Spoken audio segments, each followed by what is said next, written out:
Greetings YouTube and welcome back to my sketchbook. Okay, so here we have a whip, just a kind of a standard whip, although I put a small blade at the tip to add to increase damage, and that was back in September of 03. Here we have an absurd spearhead. It makes no sense whatsoever. I'm not really proud of that one. Here we have kind of a glavy thing. It's too thin, but overall I think it has a nice alien aesthetic. I kind of like that. This is kind of cool. This is a Vibro Sorge. This blade would actually be one crystal, and this cord here goes to a power pack, which then can be turned on and off with this large button here to get the blade to vibrate. So I'm trying to make a realistic vibrating sword.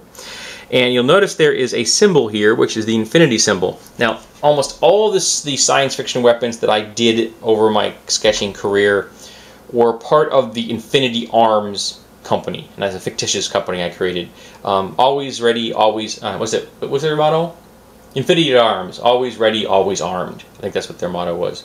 And I envisioned a future where gladiatorial combat had come back in vogue. So a lot of the weird weapons that they were designing were designed specifically to be used in gladiator combat of the future.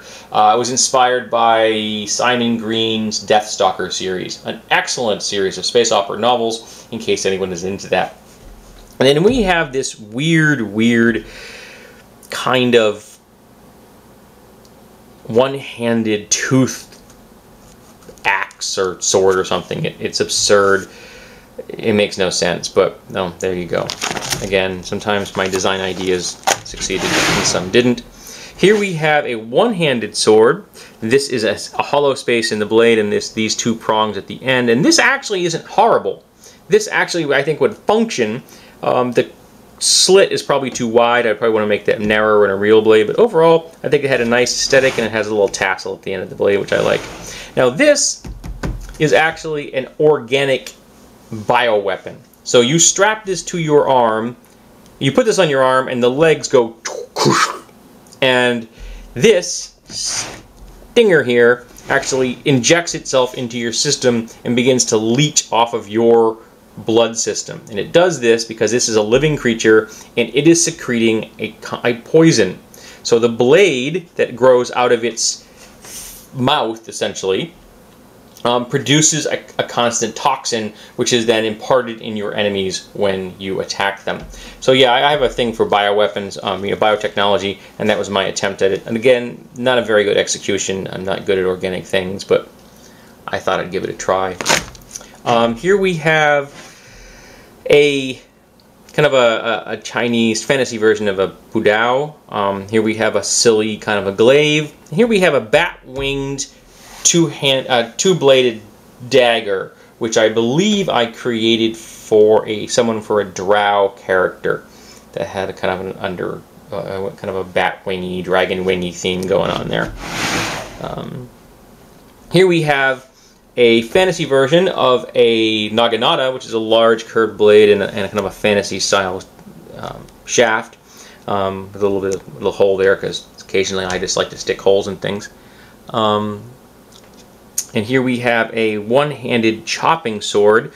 So this is very wide, got some serrations here, got a silly gem inset. And again, it was overly ornate, but overall the idea isn't horrible. I just think it should have been simplified.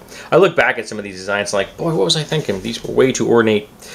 Here we have a two-handed spear slash axe of some variety, because it's designed to be used in two hands, but you could pierce with it, but it also has hooks and possessions, and obviously you can use it as a chopping device. And I always kind of thought this would be used in some kind of a dwarven, by a dwarven warrior, because it had that very chunky aesthetic, which I always associate with dwarves. And speaking of dwarves, here we have a heavy dwarven great spear, designed for thrusting and slashing. Here we have a kind of almost a science fiction-y looking blade here. It's sharpened on the inside, kind of a shotal kind of thing going for there. I think it's a shotal. Was it a shotal? I'm not positive. And then we have another silly double-bitted battle axe, which the blades and everything are just way too big. Here we have another bio weapon, which is literally a creature. You feed it here. It has nostrils. It has claws. It has eyes. And it can actually retract these things, so it can go from a club to a clawed club at the push of this muscle bundle here. And again, I'm just playing with some ideas for biotechnology. Here we have a sword, to me, that really says science fiction. Single-bladed, has a couple of sub points down here, some scallops in the back. Though I guess you could put that into a fantasy setting if you wanted to. This was inspired by an agricultural tool that I saw from a picture of some European 19th century farmers. And I don't remember what the agricultural tool was designed to do. I think it might have had to do with vintning, with winemaking, but I'm not positive. But I saw the image and I'm like, hey, I could turn that into a weapon. And it's intriguing. I think it would probably break, but you know, at least it was interesting. At least I can say that. A lot of my designs are silly, but they're not boring. Here we have a very alien polearm that makes no sense. It would fall apart the first time you used it. Same with this one. Again, just it's going to fall apart the first time you use it. This is a heavy two-handed maul, which is too thick. I should have taken one of these segments out and shortened it up. But other than that, it's just kind of an interesting design. Something that will be usable by heavy fighters, dwarves, humans, orcs, things like that. Not horrible. I think you might say that it has a vague anime kind of a style to it. And yes, I know, anime is a whole genre of things. You're right, but there's a certain aesthetic to many types of weapons and armor you find in anime and manga. You can argue with me on that one, but I've seen enough of it. There is an aesthetic to it, and occasionally I would try to take advantage of that aesthetic.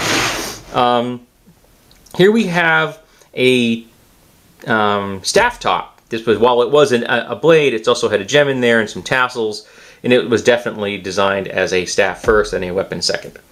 Here we have a very broad type of polearm with cutouts in here to keep it light, so it's kind of a spear thing, kind of a swinging this to get impact energy here.